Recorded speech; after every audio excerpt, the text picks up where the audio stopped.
धन धन सतगुरु तेरा ही आसरा। आप देख रहे हैं फेथ वर्सेस वर्डिक्ट। मैं डॉक्टर मोहित इंसान, परम पूजनीय संत डॉक्टर गुरमीत राम रहीम सिंह जी इंसान के अनुयायी, उनकी सोच व सच्चाई इस प्रोग्राम के माध्यम से आप सभी लोग देखते, जानते व परखते हैं। तो आप सबका आज के इस लाइव डिस्कशन में बहुत बहुत स्वागत है जी।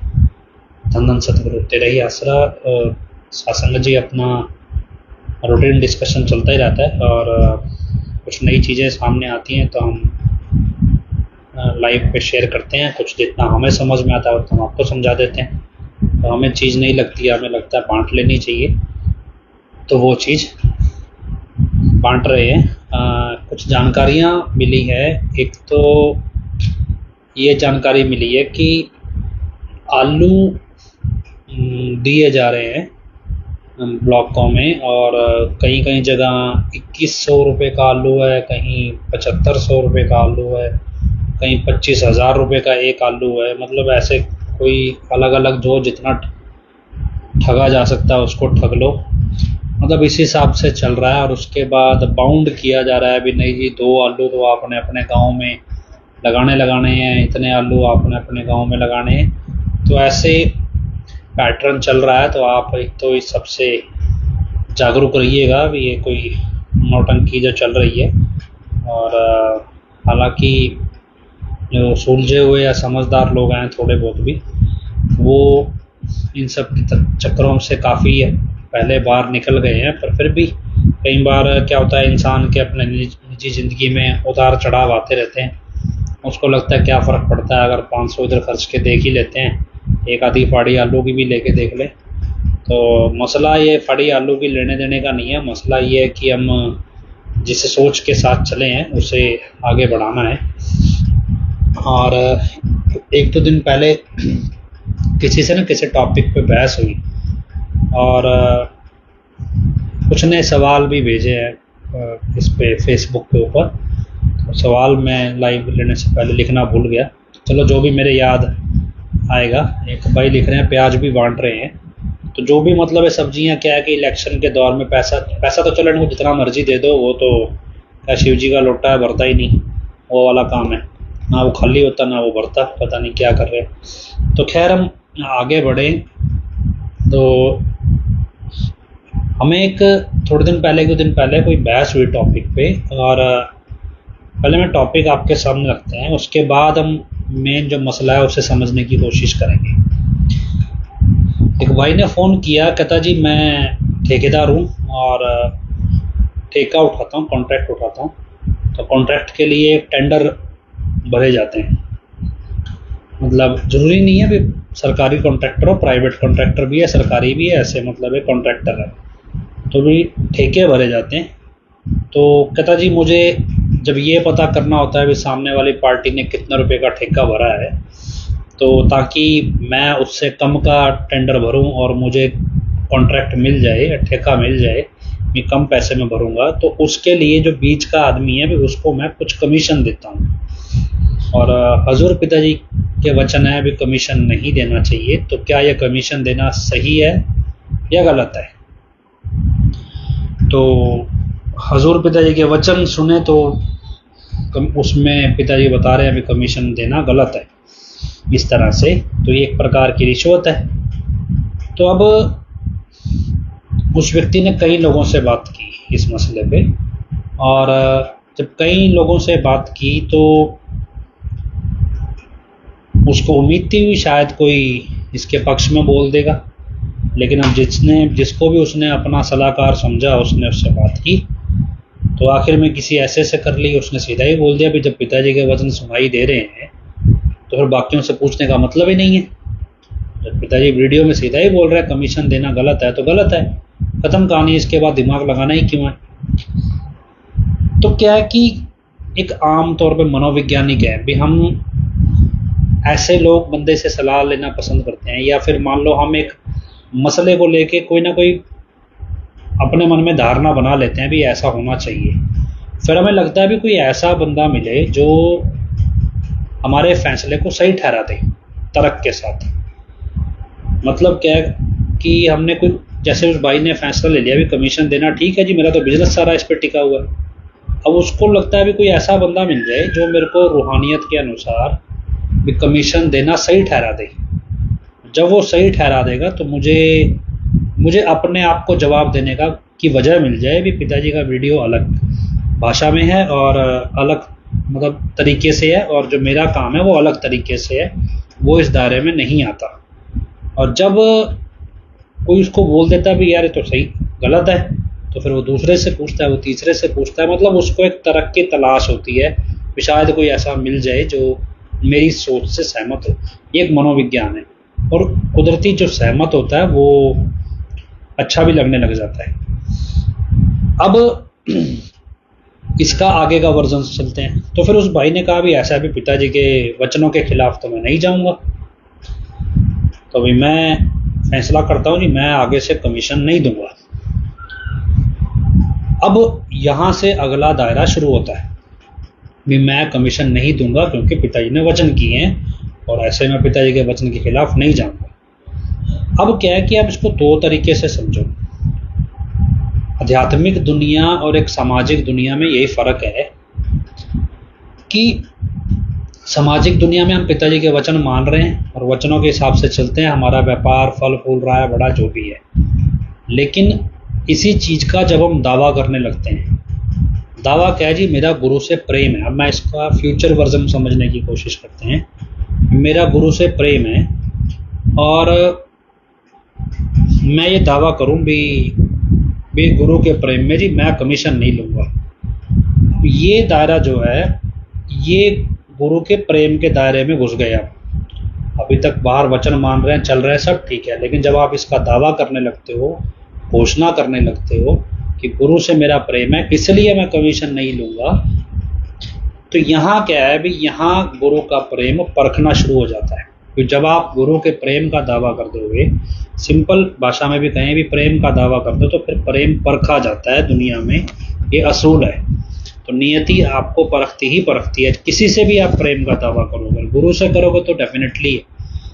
अब उसमें हम भाई मंज की कहानी सुनते हैं भी भाई मंज एक बड़े शाहूकार आदमी थे और धीरे धीरे उन्होंने गुरु से प्रेम का दावा किया, और करते करते करते करते करते एक स्टेज ऐसी आई कि उनको घोड़े के गोबर में से चने निकाल के धो के खाने पड़ते थे, लंगर की जगह, खाने की जगह, मतलब ये हालत हो गई थी। लेकिन ये गुरु की परीक्षा जो है वो बढ़ती चली गई थी। मसला क्या है कि हमने क्या किया, कई जगहों पे क्या रूहानियत के मसले खड़े हो जाते हैं। जैसे क्या है कि पिताजी ने हमारे को बोल दिया भी हमारे अंदर सबसे बड़ा वकील बैठा है सतगुरु, भी उसको अपना दोस्त बनाओ, 15 मिनट सुमरन करो, फीस दो, वो आपको ख्याल देगा, जो करना है वो करो। अब हर एक व्यक्ति की अपनी लाइफ में अपनी समस्या है, उसकी अपनी सिचुएशन है, अपनी परिस्थिति है, तो हम अंगूठा छाप रूल किसी के लिए नहीं बना सकते सिवाय बुराइयों के।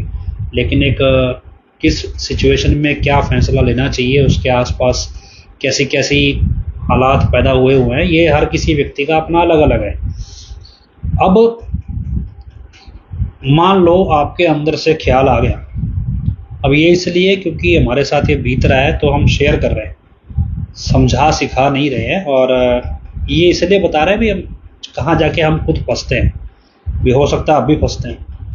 अब हमारे को अंदर से ख्याल आ रहा है भी पिताजी ने वचन किए हैं, या पिताजी ख्याल दे रहा है भी हमें ये कर लेना चाहिए,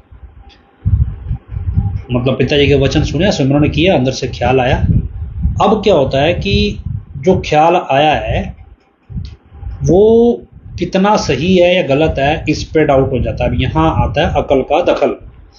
भी अब ख्याल सिमरन किया, पिताजी से पूछा, सिमरन में बैठ के अंदर से ख्याल आया, अब इस ख्याल पे अमल करना है या नहीं करना, यहाँ पे जो अकल का दखल है वो दखल कैसे है। हमें लगता है भी हम बड़े भगत नहीं हैं और हम अपने ख्यालों को क्या पता सही पढ़ भी रहे हैं या नहीं पढ़ रहे। तो हमने क्या किया, हम सोचते हैं भी कोई ऐसे बंदे को पकड़े भी जो भगत हो हमारे हिसाब से, मतलब ब्लॉक में बैठे हैं तो सोचते हैं भी यार ये 15 मेंबर है, यार हर महीने सेवा पे जाता है, हर महीने सत्संग में जाता है, भी ये बड़ा भगत होगा। या फिर ये बंगीदास है जो नाम चर्चा लगवाता है, बड़े सलीके से पेश आता है, ये तो पक्का सिमरन करता होगा।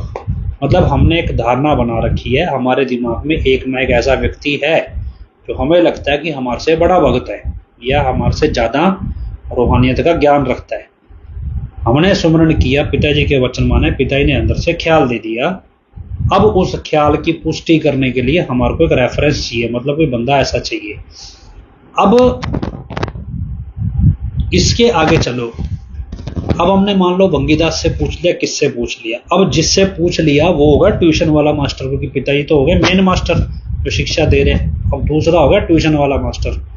जब ट्यूशन वाले मास्टर को पूछोगे तो मास्टर, आप हमें तो नहीं पता, बेशक से वो मान लो 1 घंटा सुमरन में बैठता हो, पर उसके निजी व्यवहार कैसा है, अंदरूनी मन में किस तरह के विचार चलते हैं, कितना को वो समर्पित है या दिखाता है, या उसकी व्यक्तिगत महत्वाकांक्षा क्या है, ये सबकी पर्सनल है। लेकिन जब आप हम रूहानियत के दायरे में किसी ऐसे व्यक्ति से वो राय मांगने लगते हैं तो जरूरी नहीं है कि वो व्यक्ति रूहानियत के आधार पे ही आपको राय दे। जैसे उस व्यक्ति ने पूछा कि कमीशन देना चाहिए या नहीं देना चाहिए, तो उसने सभी सत्संगियों से ही पूछा। अब उसने अपने हिसाब से उन तमाम लोगों से पूछा जो उसके हिसाब से सुमरन करने वाले हैं या पिताजी के वचनों की ज़्यादा समझ रखने वाले हैं। लेकिन अब उसके पास अलग अलग विचार लोगों के आ गए। अब अलग अलग विचार आए तो वो कंफ्यूज हो गया। लेकिन जब उसको लगा भी कमीशन नहीं देना चाहिए, तो जिसने कमीशन देने का समर्थन किया वो उसको उल्टा पड़ गया, बोला तुम तो मेरे को गलत राय दे रहे हो, तुम्हें तो पिताजी के वचनों का ही नहीं पता। मसला क्या है कि जब हमने, अब हमारे मन में धारणा है कि ऐसे हमें कोई काम करना है, लेकिन हमने पिताजी से राय ली, हमें कोई और राय मिली, और हमने अब उसको पूछना शुरू किया और उसमें तर्क लगाना शुरू किया।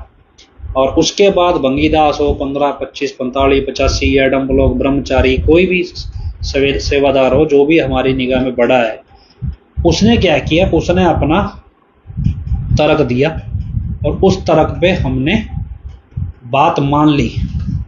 मान लो भंगीदास ने तर्क दिया कि आपको ऐसे कर लेना चाहिए, पिताजी तो इस हिसाब से कहते हैं। मान लो वही उस व्यक्ति को हम कहें भी यार पिताजी तो कहते हैं कि कमीशन तो देखो क्या है, तो बिजनेस है जी, तो करना ही पड़ता है। कमीशन क्या है, उसका हक है जी, वो आपको इन्फॉर्मेशन दे रहा है। आप तो खबरी से सूचना ले रहे हो और सूचना की कीमत दे रहे हो एक तरह से। ये तो जैसे इंटेलिजेंस वाले भी करते हैं जी, खुफिया विभाग वाले भी तो देते हैं। अब वो एक अलग मसला है, वो जनहित में सूचना मांगते हैं, वो कोई अपने व्यापार के लिए नहीं मांगते। लेकिन क्या है कि हर बंदा अपने अपने तरीके से तर्क देता है। मान लो कोई जो जचा दे भी कमीशन देना सही है, ये कमीशन है ही नहीं, तो मतलब ये सारा दायरा इस तरह से हमारे इर्द गिर्द घूमता है कि हम अपने से बड़े भक्त की इस मामले में राय लेते रहते हैं। तो कितना बड़ा है पता नहीं। अब जिससे हम राय ले रहे हैं वो अपने आप में वैसे ही बड़ा बन जाता है, यार मुझसे लोग राय लेते हैं। फिर क्या होता है, मान लो राय दे दी, राय देने के बाद हो सकता है वो आपका काम सही बैठ जाए जैसा आप चाहते हो। अब इसके बाद क्या होता है कि वो बंदा हमारे लिए बैठा बैठाया भगत हो गया बड़ा, ये तो बड़ा भगत है, इसकी राय बहुत अच्छी है। फिर वो बड़ा भगत 4 जगह अपनी इमेज इस तरह से बनाता है, भी देखो मैंने फलाने बंदे को राय दी और उसका ऐसे काम चल पड़ा, मैंने फलाने को राय दी उसका ऐसे काम चल पड़ा। और इस तरह से बैठे बैठाए एक आइकन बने हुए हैं हमारे शुरू से ही। आप अपनी ज़िंदगी में निगाह मारो, आपको ज़रूर कोई ना कोई ऐसा मिल जाएगा कि जो आपको लगता होगा रूहानियत के मसले में इससे सलाह लेनी चाहिए। पिताजी क्या बोल रहे हैं भी, तेरा ऐसा सच्चा मित्र कोई रीस की करे, जिथे पवे कोई लोड़ उथे अगे आ खड़े, जिहड़ा साथ किते ना छड्डे ओदी चरनी आके बह जा, दर दर्दे मंगने नालों एक दर्दा होके बह जा।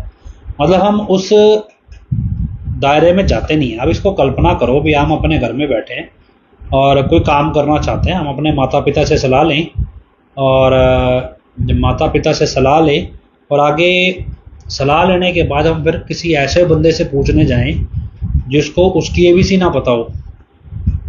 अब हम तो पूछ लें, वो अपनी तरफ से अलग राय देते और हम उसकी राय मान लें, बेशक से वो राय सही है, लेकिन आप एक पिता की हैसियत से देखो भी जब एक बच्चा आपसे पूछे कोई राय ले और आप उसमें एक्सपर्ट हो, और फिर आपका बच्चा बाहर जाके किसी अनाड़ी से राय ले आपकी राय लेने के बाद, और फिर अनाड़ी उसको कोई और ही राय दे, फिर आप वो उल्ट चल पड़े, तो उस बच्चे पे आपको प्रेम आएगा कि गुस्सा आएगा। तो ये एक कॉन्सेप्ट है, मतलब एक मनोधारणा आप समझ के देखो भी सतगुरु क्या सोचता होगा भी जब हम ऐसा करते हैं। कि अब आती है बात भी, ख्याल सही भी आ रहा है या गलत ही आ रहा है। मतलब कई बार भी क्या कि इंसान क्या अंतर्मन से इतना मजबूत है कि वो पढ़ पा रहा है भी उसको ख्याल जो आ रहा है वो उसकी अपनी कल्पना है या फिर वाकई में गुरु ख्याल दे रहा है। अब क्या है, यहाँ पे भी मतलब ज़रूरी नहीं है कि वो बंदा अपनी, हो सकता है अपनी कल्पना को ज़बरदस्ती ख्याल बना रहा हो। यहाँ मसला इंसान की व्यक्तिगत भावना का है। उसके अंदर व्यक्तिगत भावना है कि भाई मैंने पूछना है, और ईमान अपने आप से वो ईमानदारी कर रहा है, किसी और को तो दिखाना नहीं है, किसी और को उसको जताना नहीं है, खुद के लिए फैसला लेना है। तो ये अपना एक रूटीन है कि उसने अपने आप से फैसला लेना है। तो सिमरन किया अपनी ईमानदारी से, तो उसको ख्याल आया, उस पर चला। अब क्या है, रूहानियत यहाँ से शुरू होती है कि अब आपने फैसला तो ले लिया और इस आधार पे लिया कि आपको सिमरन के अंदर आपके गुरु ने या भगवान ने ख्याल दिया है। अब आपका फैसला गुरु पर किए गए विश्वास पर आधारित है, ये ध्यान रखना। वो फैसला गुरु पर किए गए विश्वास पर आधारित है। रूहानियत यहाँ कहती है कि गुरु आपका फैसला, बेशक से आप नहीं पढ़ पाए, आपको नहीं समझ आया भी ख्याल गुरु का था भी या नहीं था, तो भी आपका फैसला सही साबित होगा हर हाल में। वो आपको समय के साथ समझ में आए या देर में समझ में आए, मैं उसी समय समझ में आ जाए। लेकिन अगर आप अपने आप से ईमानदार हो भी, आपने फैसला सिर्फ गुरु के दिए गए ख्याल से ही लिया है, किसी व्यक्ति के प्रभाव में या किसी व्यक्ति से राय लेके नहीं लिया है, तो जो भी रिजल्ट आएगा वो आपके पक्ष में ही होगा, बेशक आपका फैसला बेतुका हो। तो लेकिन वो आपके अपने अंदर से आना चाहिए। आध्यात्मिक दुनिया यहाँ है। अब ऐसे में हमने ट्यूशन वाले मास्टर रखे हुए हैं। ट्यूशन वाले मास्टर अपने आप में ज़बरदस्ती के रूहानियत के ज्ञाता बने हुए हैं। ऐसे ही हमारे घर में एक बार डेथ हो गई, मैं आपको शायद पहले ही बताया था, हमारे घर में रिश्तेदारी में किसी की डेथ हो गई। डेथ होने के बाद भी जैसे सेवादार परिवार थे तो सेवा, बड़ी सेवा करते थे, कोई खास सेवा थी, इसलिए डेथ होने के बाद परिवार को हजूर पिताजी मिले। जब मिले तो हजूर पिताजी ने 30 सेकंड लगाए। अब 30 सेकंड लगाए अपनी तरफ से, मतलब परिवार के ऊपर जो भी वचन करते हैं पिताजी, आमतौर पे आपने देखा है जैसे स्टेज के ऊपर चोला छोड़ने वालों के टाइम पे पिताजी वचन करते हैं, बिल्कुल वैसे ही वचन किए। और ये तो परिवार सेवा वाला था तो पिताजी मिल लिए। अब उस 30 सेकंड को डेरा प्रबंधक थी उस टाइम, पुष्पा लगी एक्सप्लेन करने, और एक्सप्लेन किया 1.5 घंटे तक। मतलब उस 30 सेकंड के वचन के क्या मतलब निकलेगा, इसको एक्सप्लेन किया गया 1.5 घंटे में। अब हम हुए अकवे, भैया भी पिताजी तो 30 सेकंड के हुए, ये 1.5 घंटे का पूरा सत्संग सुना दिया बिना मतलब का इसने। मतलब क्या है कि आप डेरे में जाओगे तो आप वो, एक बार मेरी भी पिताजी से कोई ऐसे कोई इत्तेफाक हो गया, जैसे कई बार बहुतों के साथ इत्तेफाक हुआ होगा कि पता नहीं, हमने कल्पना नहीं की होती, अचानक से पिताजी के नज़दीक पहुंच जाते हैं, कोई प्लानिंग नहीं होती, कुछ नहीं होता, कोई अपॉइंटमेंट नहीं होती, पता नहीं अचानक से पिताजी नज़दीक आके खड़े हो जाते हैं। ऐसे कईयों के साथ घटना घटती, तो ऐसे मेरे साथ एक घटना घटी जिसमें अचानक से मैं करीब पहुंच गया और मुझे भी नहीं पता था कि मैं पहुंच जाऊंगा, मैं किसी और काम से खड़ा था। तो वहाँ पहुंच भी गया तो आगे से कोई बात चल पड़ी, तो मेरे को मौका मिल गया, मैंने कोई बात पूछ ली। बात पूछने के बाद मेरे को पिताजी ने कोई वचन कर दिए। वचन कर दिए, ठीक है जी, हो गए। पिताजी तो उठ के चले गए। वहाँ प्रबंधक था दान सिंह आया मेरे पास। ऐसे ऐसे वचन पिताजी हर किसी को नहीं करते, बहुत स्पेशल वचन है, ये है वो है, ऐसे वैसे, बड़ी लंबी लंबी उसने मेरे को समझाना शुरू कर दिया। अब मेरे को थोड़ा ही सुनना था, लेकिन उस टाइम हम तो वैसे ही पिताजी के सामने प्रबंधकों को कुछ नहीं सुनते, लेकिन वो ज़बरदस्ती समझाए, पिताजी ऐसे वचन नहीं करते, इसके ये मायने हैं, इसका ये मतलब है, रूहानियत का ये मतलब है। मतलब डेरे के अंदर एक कॉन्सेप्ट हमने देखा है, पिताजी कोई भी वचन करें तो जितने भी एक खास तौर पे जो बड़े सेवादार बनते हैं, बिना मतलब में पिताजी के वचनों के तरीके, मतलब अर्थ समझाने लग जाते हैं, पिताजी के वचनों का अर्थ किस तरह से है। और यही चीज़ हमने इन दिनों महसूस की। और जो बहस हुई हमारी इस मसले पे, कुछ हुआ, तो आप अपने निजी ज़िंदगी में आजमा के देखना भी क्या जब आप फैसले लेते हो तो किसकी राय लेते हो और क्या राय लेते हो। क्या आपके निजी ज़िंदगी के फैसले आप वाकई में सुमरन करके पिताजी से पूछते हो? जब पिताजी बोलते हैं सबसे बड़ा वकील, मतलब पिताजी सबसे बड़ा वकील कौन? आपके अंदर बैठा ईश्वर है। उसे 15 मिनट आप दो, उसकी शरण में जाओ, उसके सामने प्रार्थना करो भी हम आपकी शरण में हैं, हमें राय दो जी, भी 15 मिनट, और उसकी आराधना भक्ति करो। इस जो भी नाम शब्द लिया तो नाम का सुमन करो।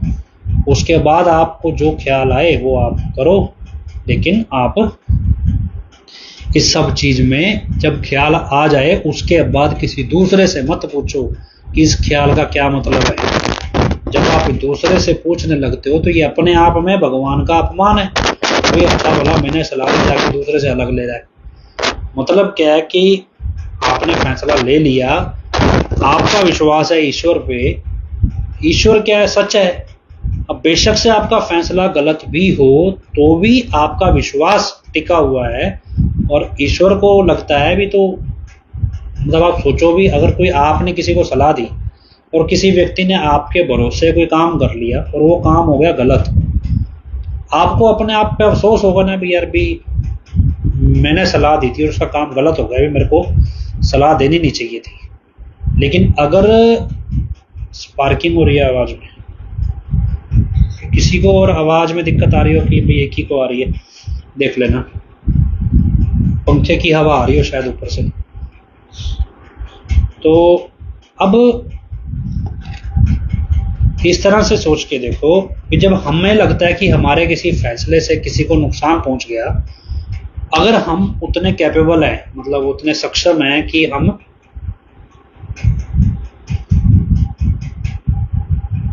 दिक्कत है आवाज में, मैं इसको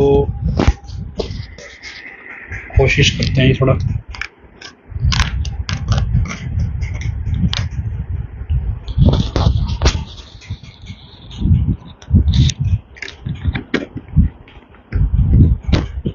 अभी देखना थोड़ी आवाज ठीक हुई हो। तो कहाँ टॉपिक था जी। अब आजमा के देखिए आप और अपने आप से, और उसके बाद सोचिए भी क्या करना है और क्या नहीं करना।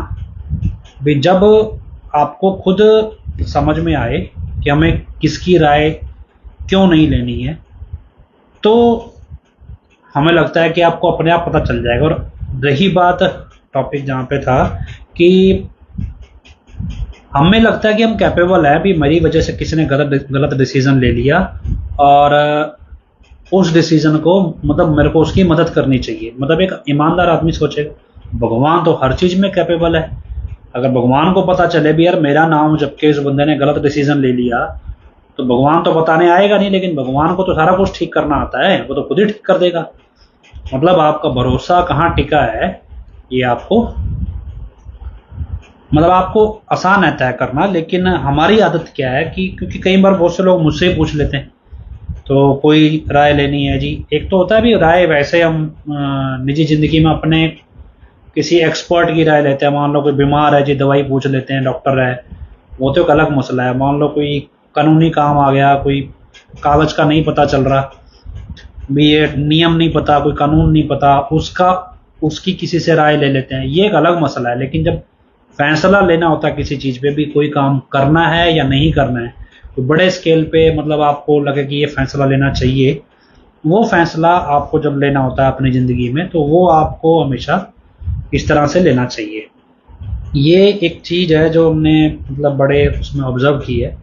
इसके अलावा एक और टॉपिक मैं आपको बताता हूँ, अभी हमारे पास टाइम है, कि क्या होता है कि एक किस्सा सुना करते हैं हम। एक माता होती थी, पुराना किस्सा है, जैसे सिख गुरु साहबानों का। एक माता थी, वो बहुत बुजुर्ग हो गई, सत्संग में आया करती थी, उसका गुरु से प्रेम बहुत था। तो क्या है कि अब वो चल फिर नहीं सकती थी, तो सत्संग में नहीं आ सकती थी, लेकिन उसका प्रेम बहुत था, उसको लगन बहुत थी भी किसी तरह मैं जाऊं। तो ऐसे में क्या हुआ भी, जो गुरु साहब क्या करते, कोई मरीज उनके पास आता तो वो उस माता के पास भेज देते कि भाई उस माता से जाके दवाई ले आओ। वो मरीज माता के पास जाता। अब माता को जब जाके बताता भी गुरु साहब ने ऐसे ऐसे कहा है कि दवाई ले आओ, तो माता बड़ी खुश होती, मेरा गुरु मेरे को याद करता है। और दवाई माता कौन सा सुपर स्पेशलिस्ट डॉक्टर थी, माता ने जो आया आगे दे दी दवाई। अब काम तो गुरु की रहमत करती थी, तो मरीज ठीक हो जाते थे। ऐसे करते करते माता की चढ़त हो गई। माता को सारे कहे भी माता भर की दवाई कोई नहीं देता। तो माता कहे भी मेरा थोड़ी कुछ आया है, तो गुरु साहब कर रहे हैं, मेरे को तो गुरु मेरे पास मरीज भेज रहा है, वो अपना प्रेम जता रहा है, मेरा उनसे प्रेम है। मरीज तो गुरु ने ठीक करना है, वचनों ने, मैंने थोड़े ठीक करना है। ऐसे ही मतलब हम कई बार देखते हैं, परम पिता जी के टाइम पे एक राम प्यारी माता हुआ करती थी। परम पिता जी के पास कोई भी, उस टाइम तो डेरे के हॉस्पिटल नहीं थे, परम पिता जी के पास कोई भी आता बीमारी का पूछने, भी बीमारी है, तो परम पिता जी बोल देते वहाँ पे माता से चाटा ले लो। और वो चाटा किस चीज़ का हो, कोई मिर्च का ही अचार हो या मिर्च की चटनी हो या कुछ भी चीज़ हो, उसको चाटा ही कह देते थे। तो जितना मेरे को बताया कि उस टाइम पे बड़ा मशहूर था माता राम प्यारी का चाटा, भी वो हर बीमारी में काम करता था। मतलब काम तो गुरु की रहमत करती है। हमने अपनी लाइफ में जैसे देखा है, डेरे में एक डॉक्टर था, डॉक्टर समीर बहल, डेरे के हॉस्पिटल में। तो अभी भी प्रॉब्लम आ रही है आवाज़ में, भाई थोड़ा मैनेज कर लो। अब पंखा मैं थोड़ा कम कर देता हूँ अगर ऐसा ही है।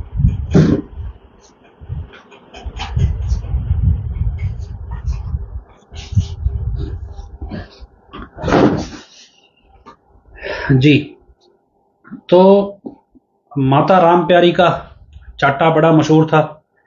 अब क्या हुआ,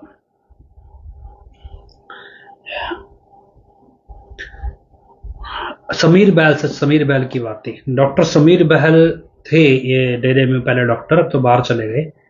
तो क्या है कि नए डेरे में यहाँ डेरे में हॉस्पिटल नहीं था डेरे में, तो पहले गुरुसर हॉस्पिटल हुआ करता। तो वो सत्संग के टाइम पे 2-3 दिन डेरे आया करते मरीज देखने। तो जहाँ पे लंगर घर बना हुआ है नए डेरे में, वहाँ पे पहले एक कमरे बने हुए थे, तो वहीं एक कमरे में, वह कमरा मशहूर था 137 नंबर, तो वहाँ वो मरीज देखते थे। उन्हीं कमरों के आसपास तब हम रहा करते थे। शनिवार और इतवार वो रहते थे, तो शनिवार सुबह से उनके कमरे के बाहर लाइन लगनी शुरू होती थी, और संडे सत्संग खत्म होने तक, जब तक वो वापस नहीं जाने का टाइम आता था, तब तक वो लाइन टूटती नहीं थी। और उस समय शायद वो सिर्फ एमबीबीएस डॉक्टर थे, स्पेशलिस्ट नहीं थे। और बहुत मतलब मरीज आते, और डेरे में क्या होता है, आमतौर पे ऐसे मरीज भी आ जाते हैं जिनको हर जगह से जवाब मिल जाता है। उनको लगता है भी डेरे जाएंगे वैसे ठीक हो जाएंगे, तो लाइलाज मरीज भी आ जाते थे। अब समीर बहल उतने एक्सपीरियंस डॉक्टर, मतलब उतने स्पेशलिस्ट तो नहीं थे, सुपर स्पेशलिस्ट। और जिस तरह के मरीज उनके पास आते थे, तो कहते हैं भी परम हजूर पिताजी ने उनको बोल रखा था भी कोई दवाई ना हो तो चाहे टॉफी दे दिया करो, लेकिन मरीज को ये नहीं कहना भी आपके बीमारी की हमारे पास दवाई नहीं है, क्योंकि यहाँ लोग दवाई से ज़्यादा आस्था के आधार पे आते हैं। तो आपको ये नहीं बोलना है मरीज को भी दवाई नहीं है, तो आप कुछ ना कुछ तो दिया ही करो, तो उसी से मरीज ठीक हो जाएगा। तो ऐसे बहुत सारे चमत्कारिक किस्से थे जो डॉक्टर समीर बहल के वहाँ मरीज दिखाते जो ठीक हो जाते। अब अगर डॉक्टर समीर बहल ये सोचने लगे कि भाई ये मेरा एक्सपीरियंस है, भाई मेरी इतनी नॉलेज थी, मेरे इलाज से इतने मरीज ठीक हो जाते थे, यहाँ गड़बड़ आ जाती है। लेकिन मैं एग्जांपल दे रहा हूँ, ऐसा सोचते हैं या नहीं सोचते ये अलग मसला है, लेकिन हम ये मान लें भी अगर डॉक्टर समीर बहल ऐसा सोचने लगे, और तो वहाँ गड़बड़ क्या है कि रूहानियत जो चीज़ है, क्योंकि अब मान लो एक डॉक्टर जब 500, 1000, 5000, 10,000 मरीज देखेगा, नेचुरली उसका एक्सपीरियंस अपने आप में बढ़ जाएगा। और जब वो बढ़ जाएगा, लेकिन इसका मतलब ये नहीं है कि जो गुरु की रहमत हो रही थी, मरीज ठीक हो रहे थे, वो रहमत होनी बंद होगी, अब डॉक्टर का अपना एक्सपीरियंस आ गया। ऐसा नहीं होता। वो गुरु वाला काम जो रूहानियत वाला है वो अलग चलता ही रहता है। मेरे साथ ही कई उदाहरण ऐसे हुए हैं कि एक बार मैं भी कैंप में बैठा था, तो एक कैंसर की पेशेंट आ गई। कैंप खत्म होने वाला था, जो डॉक्टर बड़े डॉक्टर थे वो उठ के, कैंसर के डॉक्टर जा चुके थे डेरे में, कैंप के दौरान कैंसर के डॉक्टर आते थे। तो एक लेडी आई, उस समय वो कैंसर वाले डॉक्टर जा चुके थे। अब मैं वैसे ही बैठा था, तो मुंह का कैंसर था, तो किसी ने पर्ची काट के मेरे पास भेज दिया। अब मुझे भी पता था भी ये इलाज हो नहीं सकता। अब पिताजी के वचन थे भी खाली मरीज किसी को वापस भेजना नहीं है ऐसे। तो हम क्या, मैंने क्या किया, मुझे कुछ समझ में नहीं आया। मैंने कहा बहन जी कैंप तो खत्म हो गया, दवाई हम लिख देते हैं, भी आप कोशिश दवाई शुरू कर लो, फिर अगली बार डॉक्टर आएंगे दिखा लेना, नहीं तो अस्पताल में दिखा लो डेरे के, और क्या हो सकता है। मैंने अपनी तरफ से दवाई लिख दी, जो लिखनी के, तब कैंसर के मरीज को कोई खाने पीने मतलब टैबलेट तो लिखी नहीं जाती, बराबर पिताजी के वचन मान के नारा लगा के हमने लिख दी। तो 2-3 महीने बाद वो लेडी आई, और जो मतलब वो लेडी आई तो मैं बाई चांस तब अस्पताल वहीं बैठा था कैंप में, तो हमारे पाँव छूने लगी। बोला जी पाँव क्यों छू रहे हो, भी ऐसा क्या हो गया, हमने थोड़ा कुछ किया। तो बोले जी 3 महीने पहले हम आए थे, हमारे को कैंसर था, तो मेरी लिखी हुई पर्ची उन्होंने दिखा दी, मेरा तो ठीक हो गया। अब वो तो मुझे भी पता है भी ठीक कैसे हुआ है। अब उसके हिसाब से तो मेरी दवाई लग गई। अब मुझे पता है कि मैंने दवाई थोड़ा दी, मैंने तो वैसे ही मैंने पर्ची उठाई, तो मुझे भी याद नहीं था मैंने क्या दवाई लिखी है। जब पर्ची पे देखा तो लिखा हुआ बिकाजोल की गोली लिखी है, आधी विटामिन की गोली लिखी थी, और तो कुछ लिखा ही नहीं था। तो अब मुझे मतलब टेक्निकली समझे तो बहुत कुछ भी नहीं, मतलब कहो भी चमत्कार ही है एक तरह से, भी ठीक हो गया मरीज। लेकिन अब उसको तो यही लग रहा है कि मैंने ठीक कर दिया, मैं इस चीज की हवा बनाने लगूं, मेरे जरिए पिताजी चमत्कार कर रहे हैं। मसला वो चमत्कार मेरे जरिए थोड़ी है, जो भी व्यक्ति वचन मान रहा है, चमत्कार तो उस लेडी के साथ उसके विश्वास ने किया। उसका विश्वास था भी डेरे से वो ठीक हो जाएगी, मेरा विश्वास थोड़ा ही था भी मैं दवाई लिखूंगा तो ठीक होगी ही होगी। मुझे तो ये था भी अब आ गई, पिताजी ने कहा भी खाली नहीं भेजना, चलो और कुछ तो बिकाजोली लिख दो भी, और कोई दवाई भी इस पे कैंसर में कौन सी टैबलेट देंगे। लेकिन वो ठीक हो गई। मतलब कहने का ये मतलब है कि हम इसको ओवरऑल समझें तो इस तरह से समझो भी पिताजी के वचनों के हिसाब से बहुत सारी चीजें घटती हैं, बहुत सारे सेवादारों के साथ बहुत सारी ऐसी चीजें हैं जो पिताजी के वचनों के हिसाब से ही संपन्न हो जाती हैं। लेकिन क्या है कि जब उसी चीज का एक्सपीरियंस हो जाता है, मतलब किसी व्यक्ति को, मान लो किसी वकील के पास पिताजी लगातार किसी को भेज रहे हैं, या किसी जैसे मुंबई में एक डॉक्टर था कैंसर का स्पेशलिस्ट, पिताजी उसके पास अक्सर मरीज कैंसर के भेजा करते थे, तो नाम मेरे ध्यान नहीं है, अरोड़ा बिरादरी का था शायद, नाम याद नहीं है। तो उसके पास पिताजी अक्सर भेजा करते। अब लेकिन मसला क्या है भी, काम पिताजी के वचन करते हैं, ये मरीज को भी पता होना चाहिए, और जिसके पास पिताजी भेज रहे हैं उसको भी पता होना चाहिए। ये काम सतगुरु करता है, कोई और नहीं करता। लेकिन क्या है कि एक टाइम के बाद हमें लगता है भी नहीं तो हम कर रहे हैं। अब ऐसे व्यक्ति का प्रेम तो होता ही है पिताजी से, जिसके पास पिताजी कोई ना कोई व्यक्ति को भेजते रहते हैं। अब उसके बाद क्या है कि जहां ये चीज आई नहीं, वहां फिर परीक्षा शुरू हो जाती है। वहां का जब व्यक्ति इस चीज को बुनाने लगता है कि भाई मेरा गुरु से प्रेम है और मेरे जरिए गुरु चमत्कार कर रहा है, तो वहां फिर हस्ती अपनी खुद की हस्ती, गुरु की हस्ती थी जब तक गुरु के वचनों के दायरे में थे। जब आपने अपने अंदर सूक्ष्म अहंकार पाल लिया तो आपकी अपनी हस्ती आ गई। जैसे ही आपकी अपनी हस्ती आई, गुरु नहीं चाहता भी आप अहंकारी बनो, तो वो आपको परीक्षा के दायरे में डाल देता है। और जब परीक्षा के दायरे में डालेगा तो जिस चीज को आप बुना रहे हो वही चीज उल्ट होने लग जाती है। मतलब क्या है भी, हम दावा करें कि हम भगत हैं और हमारा किया हुआ सही हो जाएगा, बेशक पहले सही होता हो या किसी और का सही हो जाएगा, लेकिन जब परीक्षा के दायरे में घुसेंगे तब हमारा किया गलत होने लग जाएगा। तो एक स्टेज के बाद जब बंदा एक्सपीरियंस हो जाता है, जैसे मान लो को भी मैं एग्जांपल दूं भी, मुझे मेरे पास मरीज भेज रहे हैं पिताजी, और 4-5 साल 10 साल बाद मुझे लगे बहुत नॉलेज हो गई है मेरे को, और 10 साल बाद पिताजी कोई बाई चांस बैठे और मैं वहां पे सलाह देने लगूं जी ऐसे नहीं ऐसे होता है, ऐसे नहीं ऐसे होता है, ऐसे नहीं ऐसे होता है। अब क्यों मैं कहूं जी, मुझे तो एक्सपीरियंस है, मैं उस हिसाब से सलाह दे रहा हूं। अब ये एक्सपीरियंस नहीं है, ये आपका अहंकार बोल रहा है। जिस गुरु के आशीर्वाद से आपके जरिए ऐसे मरीज भी ठीक हो रहे हैं जो हो ही नहीं सकते कभी ठीक, तो उसको मत सिखाओ ना भी क्या है क्या नहीं है। लेकिन क्या है कि हम सलाह देने लगते हैं भी पिताजी को भी ऐसे नहीं ऐसे, जिसको पिताजी नहीं खड़ा किया होता वही पिताजी को सलाह देने लगता है। एक दिन एक व्यक्ति मेरे को बोलता है, कहता जी बस आप एक बार मेरे को, जैसे जेल जाने के बाद वो पिताजी का करीबी रहा था, कहा जी एक बार बस मेरे को पिताजी से मिलवा दो, मैं पिताजी को कोने में ले जाके ना कान में कुछ समझा दूंगा, उसके बाद पिताजी काम कर देंगे, अपना काम हो जाएगा। मतलब वो बंदा ये सोच रहा है कि मैं तो भी सलाह दे दूंगा, पिताजी को काम में समझा दूंगा, भाई इसके समझाए बगैर तो पिताजी को अच्छे से समझ ही नहीं आएगा। मतलब क्या, जहां आप अहंकार के दायरे में घुसे और वहीं चीजें उलझने लगती हैं। अब क्या है कि हमारे मन में एक सवाल आएगा कि जो व्यक्ति डेरे से दूर हो गए या सलाह देने लगे पिताजी को, ओवर स्मार्ट हो गए, अमूमन आपको समाज के अंदर वो व्यक्ति अच्छे पैसे वाले भी मिलेंगे। मेरा जो पर्सनल ऑब्जर्वेशन है कि उनका अच्छा काम धंधा चल रहा होगा, ऐसा नहीं अभी नहीं चल रहा होगा, चल रहा होगा, पैसे वाले भी होंगे, समाज में चार लोग जानते भी होंगे। भी आपको लगेगा भी यार एक तरफ तो भी अपना डेढ़ सियाना बनता था, दूसरी तरफ बड़ा अच्छा काम चल रहा है इसका। असल में क्या है कि जब परीक्षा के दायरे में शिष्य घुसता है और उस परीक्षा में फेल हो जाए, तो पिताजी एक बार किसी ने पूछा था सवाल, क्या पिताजी भी हम कई बार हमें ऐसे आत्म गलानी सी होती है, हमें लगता है भी हमारे तो पल्ले कुछ नहीं है, हमें तो जीरो से शुरू करना पड़ेगा। तो पिताजी तब वचन करते थे भी जिनको ऐसा एहसास होता है वो भी संस्कारी रूहें होती हैं, सतगुरु चाहता है कि वो अपनी गलतियां सुधार ले।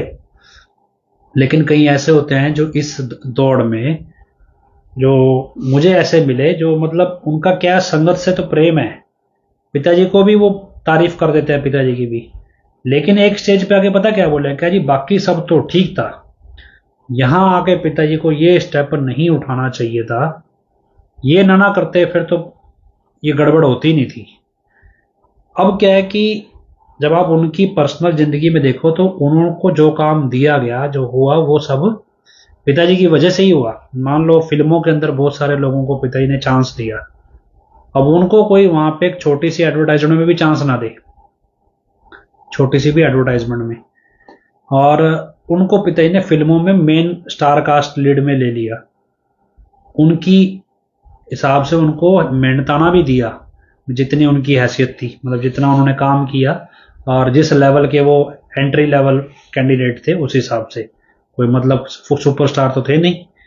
आज क्या है, आज वो बंदे पता क्या बोलते थे, पिताजी को ना शूटिंग के अंदर ये चीज नहीं पता थी, अगर पिताजी शूटिंग में ऐसे करते ना या म्यूजिक में ऐसे करते, मतलब जो लोग पिताजी से ही सीख रहे थे वही पिताजी के ऊपर कहीं, पिताजी को ये चीज नहीं पता थी, ऐसे करते तो ऐसे बहुत सारे लोग आपको मिलेंगे। और फिर वो आपको अपनी निजी लाइफ में कुछ हद तक डेवलप्ड हुए भी मिलेंगे भी, बंदे को लगता है यार ये बंदा पिताजी से अलग भी हो गया और फिर भी डेवलप हो गया। तो वहां पे ना किसी ने मेरे को किस्सा सुनाया, कहता जी वचन है भी पिताजी अक्सर क्या करते हैं भी, मानस मजदूरी देत है क्या राखे भगवान। कि जी स्कूल में बच्चा पढ़ता है, नर्सरी क्लास में, केजी क्लास में, फिर फर्स्ट में, second, third, fourth, fifth, six, seventh, भी ऐसे रूहानियत में भी है कि जैसे जैसे वो आगे बढ़ रहा है, फर्स्ट क्लास में आया, सेकंड में आया, थर्ड में आया, फोर्थ में आया, और मान लो 5वीं क्लास की परीक्षा दे रहा है वो रूहानियत में, और उसमें हो गया वो फेल। फेल होने के बाद वो अपनी चलाने लगा, तो भगवान क्या करेगा भी, ठीक है भी 5वीं तक की जितनी इसकी कमाई है इतना फल दे दो, उतना फल दे दिया। अब उसको वो फल फूल गया, लेकिन वो फल दुनियावी कमाई का है, आध्यात्मिक कमाई का नहीं। उस 5वीं क्लास तक उसने रूहानियत की कमाई करते करते 5वीं क्लास की परीक्षा में वो पास नहीं हुआ, तो अगर तो संस्कारी रूह है तो दोबारा से शुरू हो जाएगी भक्ति कमाना, अगर संस्कारी नहीं है और भटक गई तो फिर वो 5वीं तक की जो कमाई है वो आगे तो वो गुरु के खिलाफ हो गया, एक तरह से गुरु के खिलाफ बोलने लगा या खिलाफ जाने लगा, तो आध्यात्मिक कमाई तो अब आगे हो नहीं सकती। तो जो 5वीं तक की कमाई है वो दुनियावी कमाई में कन्वर्ट हो गया, वो व्यक्ति अपने आप में अमीर हो रहा है, फल फूल रहा है। हम क्या देख रहे हैं, मेरे से बहुत सारे लोग सवाल पूछते हैं, कहा जी इनका तो कुछ बिगड़ा नहीं जो पिताजी के खिलाफ बोलते थे, जो बोलने लगे हैं पुराने, पहले तो पिताजी के बड़े पक्ष में थे फिर खिलाफ हो गए, ये तो बड़ी चढ़त हो रही है इनकी, हम तो पिताजी के साथ रह गए, हमारी तो कोई चढ़त नहीं। तो मसला क्या है भी, हम जो कमाई कमा रहे हैं वो मरने के बाद की है, अभी अगले अगले जहान का खर्चा बना रहे हैं हम इस भक्ति वाले रास्ते पे। हम कौन सा इस जहान का खर्चा बनाने डेरे में आए, इस जहान का खर्चा बनाने के लिए व्यापार करना पड़ेगा, काम धंधा करना पड़ेगा। आध्यात्मिक दुनिया तो अगले जहान का खर्चा बनाना है। लेकिन क्या है कि हम अगले जहान का खर्चा बनाने की बजाय इस जहान के खर्चे से कंपैरिजन करने लगते हैं। भी जो व्यक्ति अमीर हो गया, ये तो है बड़ा भगत, भी इसको पैसे मिल गए, सारी खुशियां आ गई। मतलब कंपैरिजन जो हम हमारी लाइफ में रहता है, खासतौर पे भी भगवान की रहमत इसी पे बरस रही है, ये अमीर हो गया, लेकिन फिर देखते हैं भी तो निंदक हो गया, अभी गुरु के खिलाफ भी जाने लगा, फिर भी अमीर हो गया। मसला क्या है कि उसको जितनी मजदूरी करी थी उसका मेहनताना मिल गया, लेकिन अब जो कमा रहा है अगले जान के लिए, उसको तो सारी उम्र वचनों की परीक्षा देते ही रहना है किसी ना किसी रूप में। मरने के बाद उसे सब कुछ मिलेगा। जीते जी उस डेरा सच्चा सौदा में पिताजी के वचन ही है भी जीते जी उसको हाथ फैलाने की जरूरत नहीं पड़ेगी। तो मसला क्या है कि अब आप अपने आप से कैलकुलेट कर लो, दो अलग अलग टॉपिक्स हमारे आज के हैं कि भाई हम जब अपनी जिंदगी में कोई फैसला लें तो राय अपने आप से लें। जैसे हमने लास्ट टाइम लाइव में जिक्र किया और एक पोस्ट भी डाला कि पिताजी क्या चाहते हैं, हमें पिताजी की विचारधारा को समझना पड़ेगा। बतौर ट्रस्ट के इंचार्ज, मान लो 3 हिस्सों में काम करते हैं ना पिताजी। ट्रस्ट है, ट्रस्ट की बहुत सारी जमीन है, तो बहुत सारे ऐसे लोग हैं जो ट्रस्ट को और उसकी जमीन को हड़पना चाहते हैं। पिताजी एक धार्मिक लीडर है, धार्मिक धर्म प्रचारक हैं और धर्म गुरु हैं। तो उस तौर पे जो बंदे धर्म के नाम पे व्यापार करते हैं वो अलग दुश्मन है पिताजी के, वो अलग तरह से पिताजी को मारना चाहते हैं। और तीसरा जो दायरा है पिताजी का वो है समाज सुधारक का। अब समाज सुधारक में पिताजी नशा छुड़ा रहे हैं तो नशा माफिया के लोग पिताजी को मारना चाह रहे हैं। तो अब आप दुनियादारी में देखो, जो जिनको लगता है भी पिताजी के सत्संग करने की वजह से लोग मंदिर मस्जिद गिरजाघर गुरुद्वारे में पैसा डालना बंद कर देंगे, उनको लगता है हमारा धंधा खत्म हो जाएगा अगर सारे बंदे डेरे से जुड़ जाएंगे, वो तो गुल्लक में पैसे नहीं आएंगे। और उनको कैलकुलेशन होती है भी हमारे इलाके में 100 बंदे नाम ले गए, ये 100 बंदे यार गुल्लक में पैसे नहीं डाल रहे, जो गुल्लक कह रहा हूँ जो दान पात्र में। और इसका मतलब अभी अब तो भी ये तो गड़बड़ होगी, भी डेरे को बंद करना पड़ेगा, रोकना पड़ेगा, वरना तो कोई हमारा धंधा बंद हो जाएगा। अब दूसरा क्या है, भी इन सब में क्या है, भी डेरे के अंदर आती है भीड़। भीड़ है तो वो लोगों को वोटर के तौर पे दिखती है। तो ये सारे लोग जो काम करते हैं, खासतौर पे जो ट्रस्ट हथियाने का, दूसरा जिसको अपने दान पात्रों का पैसा खाना है धार्मिक स्थानों से, और तीसरा जिसको नशा बेचना है। अब उनको पता है भी एक्शन कौन लेगा। अब एक्शन पावर लेगी सरकार, सरकार ने एक्शन लेना है, तो सबने उलझाना किसको है, तो सारे बैठ के नेता के अंदर डर बिठाते हैं कि भाई तेरी कुर्सी खा जाएगा ये बाबा, इसको रोक ले। नेता को बैठे बैठाए वैसे ही डर लगने लगता है, मेरी कुर्सी ना चली जाए तो बाबे के पास भगत ही बहुत आ रहे हैं। तो नेता बिना मतलब ही संत का दुश्मन बन जाता है, खाली सिर्फ इसलिए क्योंकि उसका इस्तेमाल करना होता है। और ये चीज हो रही है। अब हमने मान लो पिछले लाइव में डिस्कस किए 3 टॉपिक्स, मैंने उनको उस टाइम भी ये बात बोली थी भी आप अपने आप सोचो, विचार करो, लिखो और हम इस रास्ते पे चलो कि हजूर पिताजी क्या चाहते हैं। जो आपके मन में पिताजी से पूछो, राय ख्याल आए, उस पर अमल कर लो, उसके ऊपर किसी तीसरे की राय ना लो। तब मैंने ये बात भी बोली थी भी कोई ना कोई मेरे को ही फोन कर लेगा, कह जी आपने तो पूछ ही लिया होगा, आप ही बता दो भी क्या पूछा है, भी हम उसी पे चल लेंगे। तो ऐसे ही मेरे से 2-3 ने पूछ ही लिया कि कुछ बताओ क्या करना चाहिए। मैंने कहा जी हमने तो बोला था सिमरन करके पूछ लो पिताजी से। बोला जी आप बता ही दो, जो कुछ करना आप ही तो कर रहे हो, हम आपके साथ खड़े हो जाएंगे, जैसे आप कहोगे वैसे कर देंगे। कहा जी मेरे से थोड़ी निभानी है, निभानी तो गुरु से है, गुरु जो कहे वो करना है, हम मेरे कहने से थोड़ी है। हो सकता है मेरे वाला गलत हो काम, मैं अपनी धारणा के हिसाब से कर रहा हूं, अपनी के हिसाब से करो। मसला क्या है कि बात घूम फिर के वहीं आए भी हमें ट्यूशन वाला मास्टर रखना ही क्यों है। जब हमारे पास सबसे बड़ा वकील है तो हम सबसे बड़े वकील से ही पूछ लें भी हमें क्या करना चाहिए। और जो हमारे मन में ख्याल आए, भगवान को काम करके थोड़े खुश कर लोगे, भगवान को क्या कितना खुश करेंगे। हम 10 रुपए कमा के दे देंगे डेरे को, 50, 100, 1000, लाख, करोड़ दे देंगे, भी इससे भगवान को 1 करोड़ में खुश करना हो तो अंबानी जैसे तो रोज ही खुश करे रखेंगे, पैसे से थोड़ा ही खुश होगा वो। नियत है ना, भी काम करने की नियत है, काम हो रहा है या नहीं हो रहा है ये बात की चीज है, काम करने की नियत ही नहीं है। आपको ये उम्मीद हो भी मान लो मैं कल को लाइव में बताऊंगा कि भाई ये कर लो और फिर आप वो कर लोगे, तो उससे मैं खुश होऊंगा या गुरु खुश होएगा। भी गुरु कहे भी मैं तो सबके अंदर था, भी मेरे से तो किसी ने पूछा ही नहीं सिमरन करके, भी खुश मेरे को करना और मेरे से कोई पूछ ही नहीं रहा भी मैं नाराज क्यों हूं, मैं बताने को तैयार हूं, मेरे से कोई पूछ नहीं रहा। पूछ किससे रहे हैं? मोहित से, या मान लो वीरपाल आंटी हैं उनसे पूछ रहे हैं, वीरपाल बहन जी से, या जिससे भी पूछ रहे हैं, जो भी आपका सलाहकार है। मसला क्या है कि घुमा फिरा के बार बार बात वहीं आए भी हम अपने आप से, हमें अपने अंदर बैठे मालिक से पूछना है भी हमें क्या करना है। कहीं बहुत से लोग बोलते हैं, और कुछ सवाल भी फेसबुक पे आए थे मेरे पास मैसेंजर पे कि जी नकली असली को लेके दावा करते हैं भी कांट छांट नहीं होती, भी पिताजी अपने वचन बदल सकते हैं, या फिर ऐसे वैसे, मतलब कई तरीके से सवाल पूछे गए थे। तो आपको फिर नकली असली का मसला क्या है?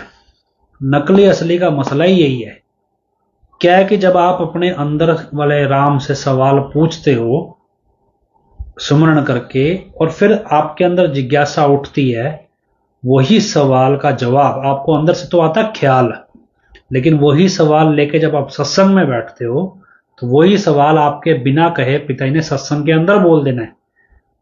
और ये क्या है भी, ये कनेक्शन अंदर और बाहर एक जैसा है, और ये कनेक्शन आपको अंदर से भी मजबूत करता है, बाहर से भी। मतलब हम जब सत्संग में आते हैं, पिताजी ने सत्संग किया, सत्संग में कुछ वचन किए, हमने घर जाके उन वचनों पर विचार करना शुरू किया, उसके हिसाब से हमने सुमन करना शुरू किया, और उसके बाद जब सुमरण किया, और सुमरण करने के बाद जब हमें लग रहा है भी ये ख्याल आ रहा है, और फिर हमें कंफ्यूज्ड, और अगले सत्संग में जब हम जाएंगे तो हमें वहां पे पर्ची लिख के देने की जरूरत नहीं है। जिस तरह का विचार हम लेके बैठते हैं उस तरह का विचार सामने से पिताजी ने जवाब देना ही देना है। यही सच्चे संतों की सत्संग की पहचान है कि उनको आपके अंदर उठने वाले सवाल का पता होता है। जब आप नकली वाला जो व्यक्ति आ गया, इसको नहीं ना पता होता, इसको कैसे पता चलेगा भी हम ये सोचते हैं भी, लोग ये पूछते हैं ना यार 6 करोड़ बंदा कैसे काबू कर लिया पिताजी ने, भी 6 करोड़ को ऐसा क्या दे दिया भी जो भी ये बंदे पागल हो रहे हैं, अंधभक्त बन रहे हैं। असल में क्या है कि हर व्यक्ति अपने तरीके से वचनों का आंकलन कर रहा है, अपने अंदर सवाल पैदा कर रहा है, और सवाल का जवाब मिल रहा है। अब जब आपके अंदर कोई ख्याल उठा और उस ख्याल पे आपको उतना यकीन नहीं आया, जब वही चीज आपको सामने से सत्संग में पिताजी समझा दें, गुरुजी हजूर पिताजी समझा दें, तब आपको लगता है भी यार ये तो मेरे अंदर की बात जानते हैं गुरुजी। इसका मतलब जो मैं अंदर से सवाल पूछता हूं, जो मैं बात करता हूं, वो तो पिताजी खुद ही बता देते हैं सामने से। ये हमारा विश्वास पिताजी के प्रति मजबूत करता है। अब हमने सुमरण करना बंद कर दिया और अपने पास ट्यूशन वाला मास्टर रख दिया। अब मान लो आपके अंदर ख्याल आया, आपने सत्संग में कन्फर्म किया, आपने उस पर अमल किया और आपको फायदा हो गया। अब आप ये बात दुनिया को भी बताओगे भी यार देखो मैंने पिताजी के वचनों पे अमल किया, मेरे को ऐसा फायदा हुआ, मेरे घर में ये परेशानी थी, दूर हो गई। अब दुनिया खुद सिमरन करने की बजाय आपको बड़ा भगत मान के आपसे ही राय लेने लगे, तो और आप राय देते देते भक्ति के सूक्ष्म अहंकार में आ जाएं, तो फिर आपकी परीक्षा गुरु ना ले, ऐसा कैसे हो सकता है? तो यही दुनिया हमारी थी। 2017 तक हम चिल्लाए पिताजी आदि गुरु की जय, हमारे को तो जी आप ही से प्यार है, हम तो आपके आशिक है। वो एक नमूना था ना जी, मैंने लाखों बुल्ले शाह देखे हैं यहाँ पे डेरे में। अभी अब जितने जो आपने आपको बुल्ले शाह का दावा करने लगे, फिर बुल्ले शाह की परीक्षा भी हुई थी, ये भी याद रखना था। जब बुल्ले शाह की परीक्षा में डाला गया तो बुल्ले शाह को तो ये मतलब जो अपने आप को बुल्ले शाह का बनने का दावा कर रहे हैं, उनको यही नहीं समझ आया कि हमारे गुरु के प्रति जो विश्वास है उसका आधार क्या है। उसका आधार ये है कि वो हमारे दिलों की जानता है।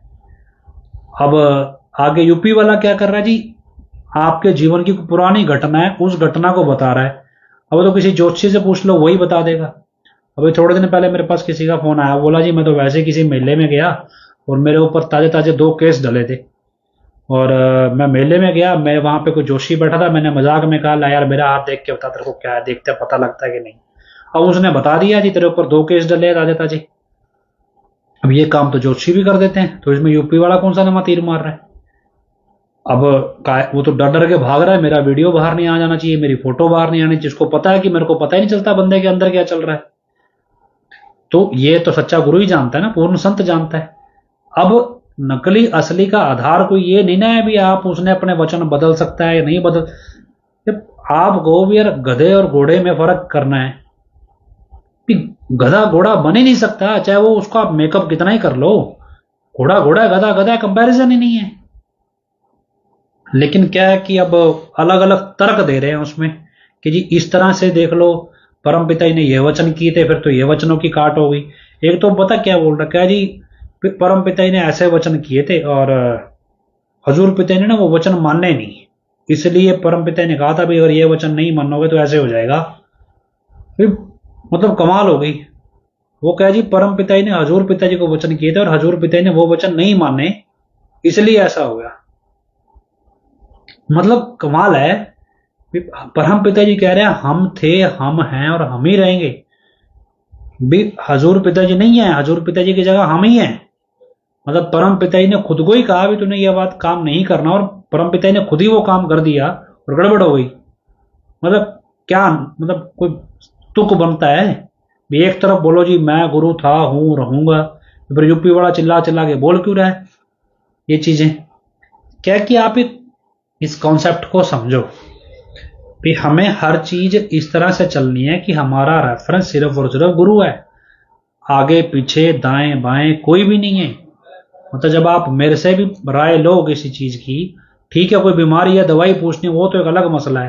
कोई बंदा पूछता है जी ये कोई कानूनी नियम है जी, मेरे को पता नहीं इस नियम में, आप तो कोर्ट जाते रहते हो, आपको कोई नियम पता हो तो बता दो।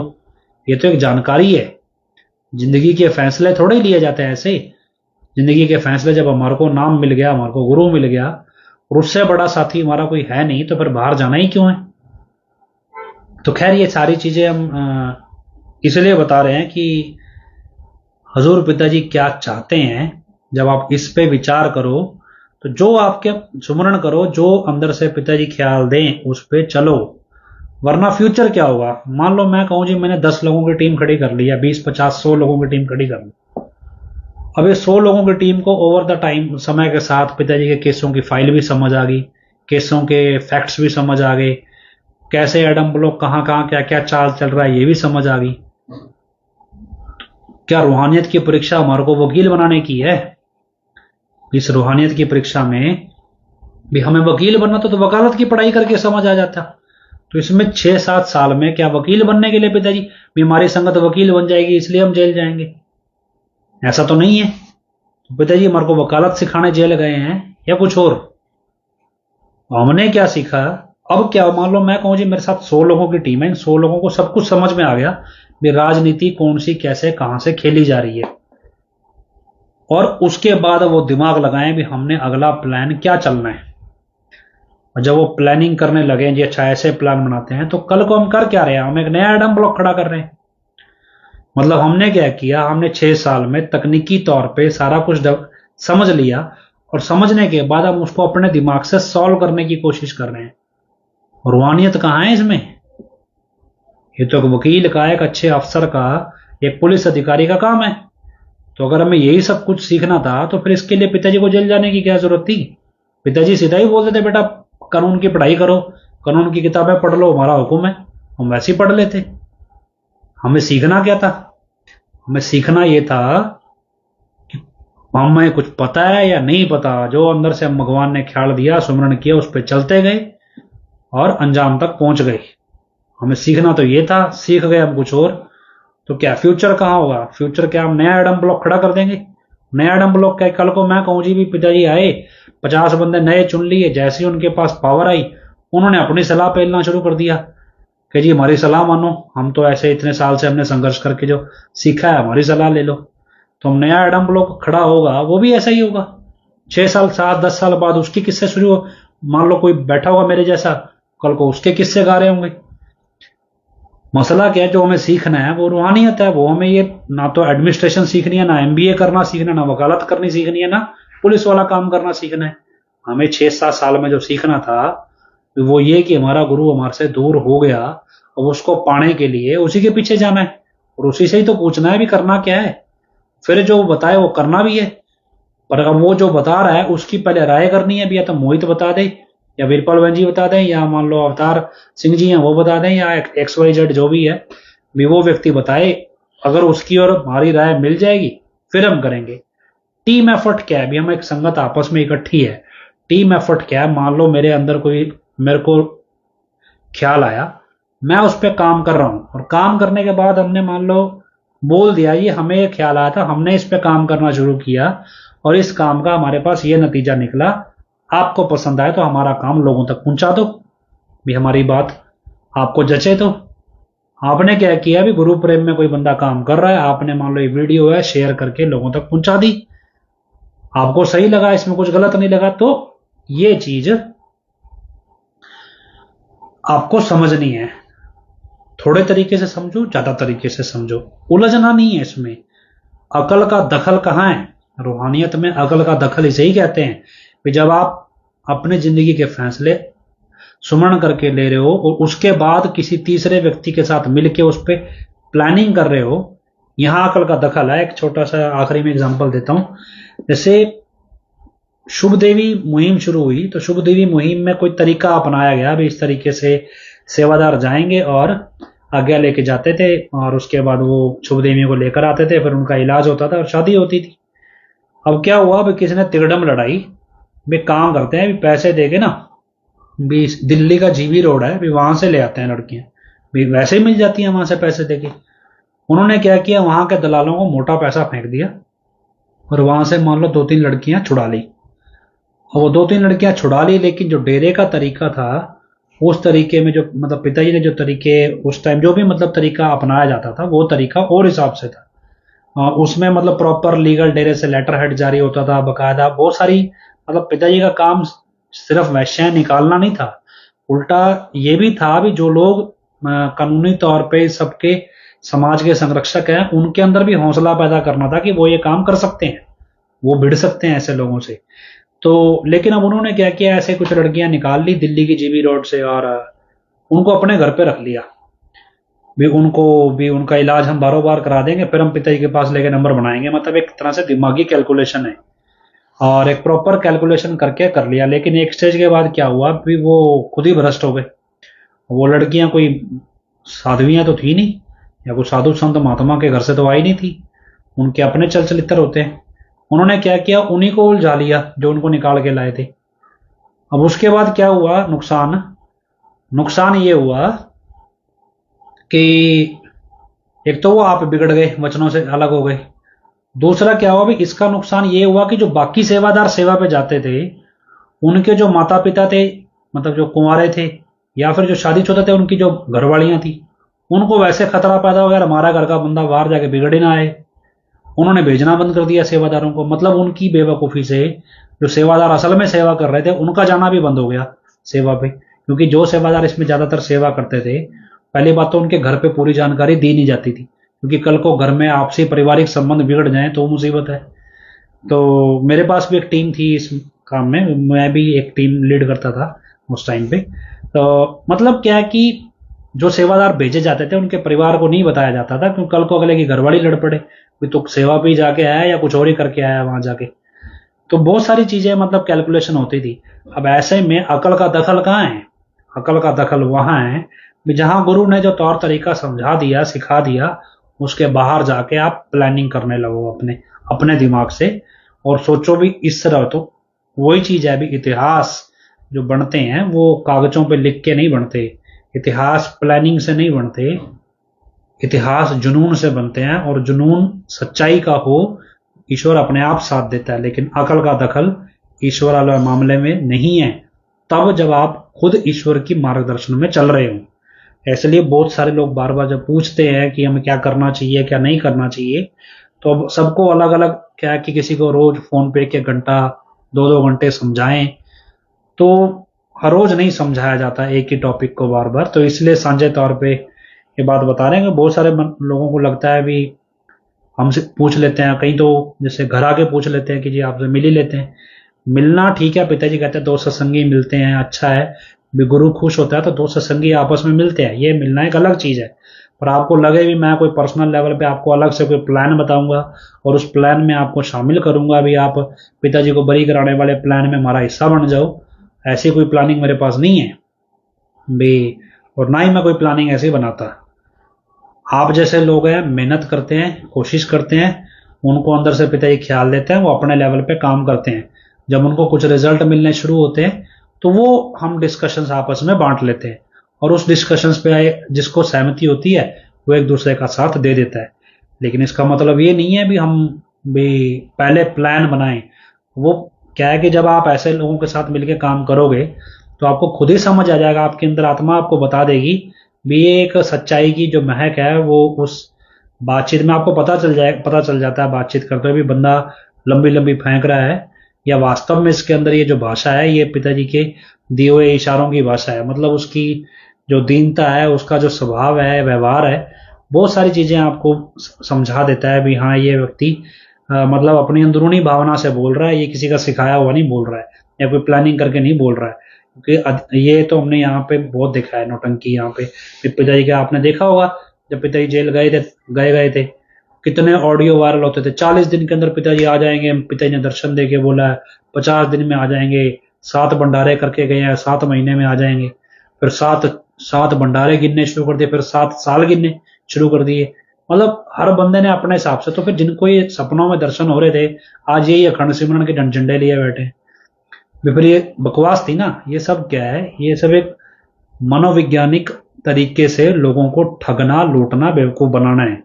जब आप अपने अंदर से अपने आप से पूछना शुरू कर दोगे अपने अंदर बैठे मालिक से, आपको दुनिया के इन तौर तरीकों को देखने की जरूरत ही नहीं है। आपको बार बार बोलते हैं वे सतगुरु किसी को काम करने का इशारा दूसरे को नहीं देता। मतलब वो दूसरे को कभी नहीं कहेगा कि फलाने को बोल भी ये काम करे।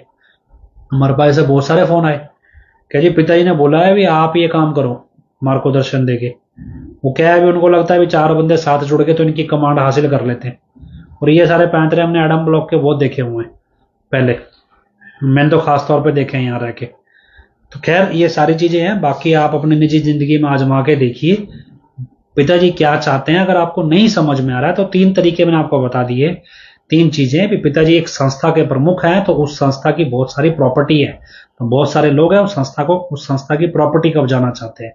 पिताजी एक धर्म गुरु हैं तो धर्म गुरु होने के नाते वो धर्म के नाम पे चलने वाली कुरीतियों और व्यापार के खिलाफ हैं। और इसलिए ऐसे लोग जो धर्म के नाम पे व्यापार करके पैसा चलाते हैं, मंदिर मस्जिद गिरजाघर गुरुद्वारे के दान पात्रों से उनके घर की रोजी रोटी चलती है, वो लोग पिताजी के विरोध में है। तीसरे वो लोग हैं जो समाज के उल्ट काम करते हैं, मतलब समाज को बुराइयों में धकेलते हैं, जैसे वैश्यावृत्ति का कारोबार करने वाले या नशे का कारोबार करने वाले। ये जो लोग हैं ये लोग समाज सुधारक वाली छवि के खिलाफ हैं, तो इनको ये काम करना है। अब क्योंकि सीधा कोई नहीं उतरता, सारे क्या है भी उनको लगता है भी चौथी जो चीज है वो है राजनीति। राजनीति में है नेता को जब तक सिर्फ अपनी कुर्सी से प्यार होता है और किसी से प्यार नहीं। इसलिए ये तीनों जो कैटेगरी के लोग हैं ये नेता को डराते हैं भी तेरी कुर्सी छिन जाएगी, और इस चक्कर में वो नेता तीनों तरह के ग्रुप से दोस्ती बना के रखता है और पिताजी से बैठे बिठाए दुश्मनी रख लेता है कि भाई ये गुरु मेरी कुर्सी छीन लेगा कल को अगर इलेक्शन लड़ेगा। तो आपने कभी सुना, पिताजी अक्सर ये वचन करते थे भी तुम्हें क्या क्यों डर लगा पड़ा है, भी हमने कौन सा इलेक्शन लड़ना है, हमें तो वैसी 2 जान की पदवी दे रखी है पिताजी ने, मतलब परम पिताजी ने। तो वो तो पिताजी अक्सर ये बात बोलते सत्संग में। जब इतनी मोटे तौर पे हमें समझ में आ गई भी जो पॉलिटिशियंस है वो एक जरिया है, टूल है। ये पॉलिटिशियंस का अपना कोई वो नहीं है, उसको डराया गया किस तरफ से, 3 लोगों से। तो डेरे के अंदर 3 अलग अलग ग्रुप हैं। एक धर्म वो ग्रुप है जो धर्म जैसे हिंदू बनाने की लगा हुआ है या सिखों से अलग करने पे लगा हुआ है। दूसरा ग्रुप क्या है जी, ट्रस्ट की जमीन कब्जाने पे लगा हुआ है। और तीसरा ग्रुप क्या है जो नशा माफिया के साथ जुड़ा हुआ है, जो नशे डेरे में ही नशे बेच रहा है। तो ये तीनों चीजें हैं। अब आपको मोटे तौर पर साजिश समझ में आ जाएगी।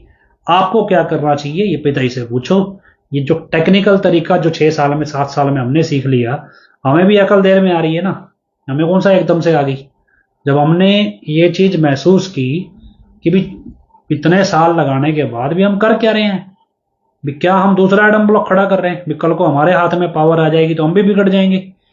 हमने रूहानियत तो सीखी नहीं, हमने तो कानून सीख लिया, दावपेच सीख लिए।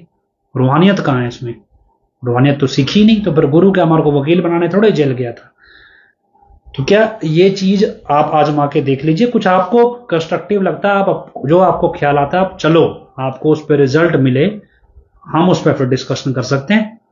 लेकिन आप अपने आप से ईमानदारी रखो, आप अपने आप चलो, हम खुद समझ आए भी हमें जो चीज सीखनी थी पिताजी की एब्सेंस में वो चीज सीखनी है। ये सब नौटंकी हमारे को नहीं सीखनी।